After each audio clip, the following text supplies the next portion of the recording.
Brought to you by...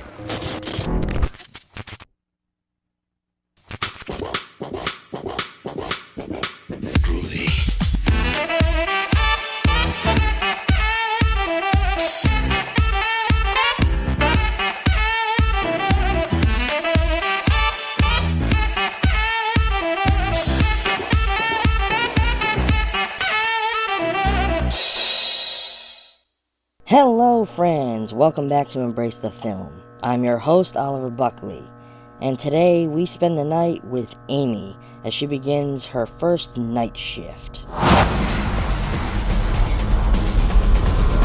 After witnessing terrifying events and being trapped within a seemingly endless time loop, Amy must find a way to escape the flesh-obsessed murderer to save herself and the others that reside within these walls. What begins as seemingly your run-of-the-mill slasher quickly reveals itself to be something far more obscure, devolving into a strange supernatural thriller of sorts that pits this young and partially damaged girl against otherworldly forces, conjured up by a psychotic madman with an affinity for sacrifices of the flesh. I went into this one not expecting it to go the direction that it did. I was under the impression that it would be your standard stalk and slash horror flick, and it even felt like it would be for a while, until suddenly I found myself confronted with ghostly maids, flickering lights, and Amy unable to leave the 5th floor. I'll be upfront in saying that I didn't enjoy the direction that this one took. Based on the plot description and the sales art, combined with the opening 20 minutes or so, it sort of sets you up to believe that you are going to get one thing, but then delivers something else. I was gearing up for some bloody hack and slash, but ended up with something closer to a spook show. Normally I wouldn't hate on a film for doing something different, and for turning the tables on its audience. Hell, I usually respect the shit out of that. But this one felt like it went for more of an everything but the kitchen sink approach, and it ended up giving us a product that is a bit crowded with concepts. It didn't help that this one was clearly on the lower budget side of things, so many of its aspects were a bit less than satisfactory. I'll give this one that the performances are pretty solid throughout. There were moments that I found myself wishing that the actors had brought a little more to the table. I felt that the editing in this one definitely could have been tightened. There were pieces that probably could have been chopped down quite a bit, and others that probably could have been lost altogether. One example would be the time looping scene. For me, that one felt like it dragged on far longer than necessary. I also probably would have tried to implement some more dynamic camera work.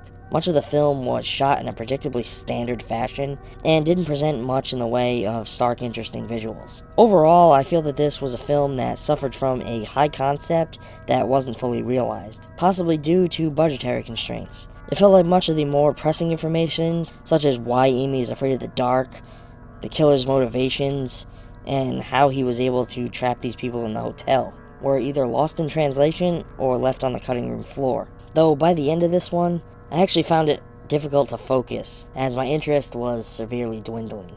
Based on this viewing experience, I can't likely recommend this one. I'm giving Night Shift a D. I've definitely seen worse, but there is a whole lot out there that is far more worth your time. This could be one that I go back to and give a second chance somewhere down the line, but as of right now, it's doubtful. If you've seen this one, let me know your thoughts down below. If you would still like to check this out for yourself, it's currently available on Amazon Instant Video.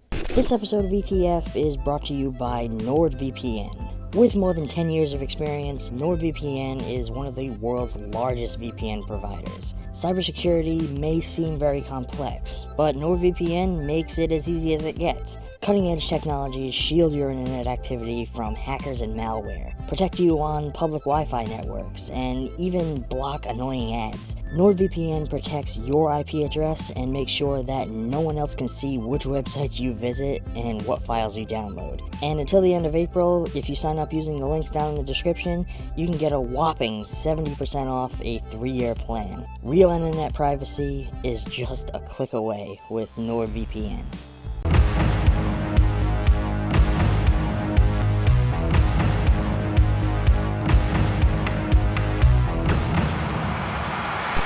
But that's all for today, friends. If you are enjoying the content so far and want to help us keep bringing new types of videos for you to enjoy, please consider supporting ETF on Patreon, where every pledge goes right back into the channel to help us with upgrading equipment, maintaining our software, and checking out new flicks to discuss here. If you want to see more videos like these, feel free to let us know down below, or give this video a thumbs up. Don't forget to subscribe, and I will catch you all next time. Thanks for watching.